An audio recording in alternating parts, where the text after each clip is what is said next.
السلام عليكم وسعد الله مساكم، تقبل الله منا ومنكم صالح الأعمال. توكلنا على الله إن شاء الله للكويت على المطار الحين. الذيب بيوديني.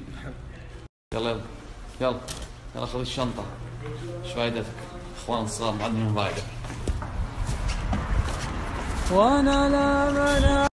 ما زال في ناس يقولون ايش عندك في الكويت؟ مرحبا بكم مليون. بكره في منتجع السليل الجهارات ضمن فعاليات هلا فبراير عندي مشاركة بإذن الله وسلامتكم. المهم إذا حد سأل عني ولا شيء بالراجل عنده مهمة. سمعت؟ لا تصير خليك ذيب، لك رجال انرجي، سمعت ولا لا؟ ما تقصر على الناس في الرياض، شوفوا ايش احتياجاتهم ومتطلباتهم. أوحيت؟ تبشر بالجنة. أبغى أقول لكم قصة جميلة جدا، وأهم شيء فارس تسمعها عشان تفهم وتتعظ، بعد ياكل ضافير. اسمعوا القصة. طبعا القضية هذه أعوذ بالله كان فيها بيصير فيها قتل. قصة صارت إن كان فيه اثنين إخوان رايحين في الطريق، زين؟ المهم إذا حد سأل عني ولا شيء بالراجل عنده مهمة. سمعت؟ لا تصير خليك ذيب، لك رجال انرجي، سمعت ولا لا؟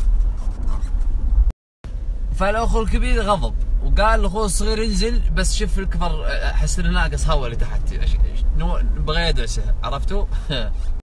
فالأخو الصغير يعني في النهاية فهم الموضوع وجاب فطور لأخوه الكبير. منتهت القصة، سمعتها؟ بفضل من الله وصلت المركبة إلى مطار الرياض الدولي، وها هو سموه الكريم ينوي أن يأكل الخبزة حقت ماماروتي يفطر عليها. فارس البنزين مخلص، عب بنزين وغسل السيارة ولمع كفرات. أتفشنا من الرجال. طبعا أحسن شيء يوم تجي تسوي نفسك واثق من نفسك، تجي عندها تقول سم البوردنج، عطني بوردنج، تقول انقلع يا حبيبي أنت في المطار الدولي هذا داخلي. ما عاد هي بلحية ماماروتي، لحية الطيارة تبي تطير. فارس ما جاء، رجعت منها في الرياض. يا الربع الرفقة ما لها مكان ولا لها زمان.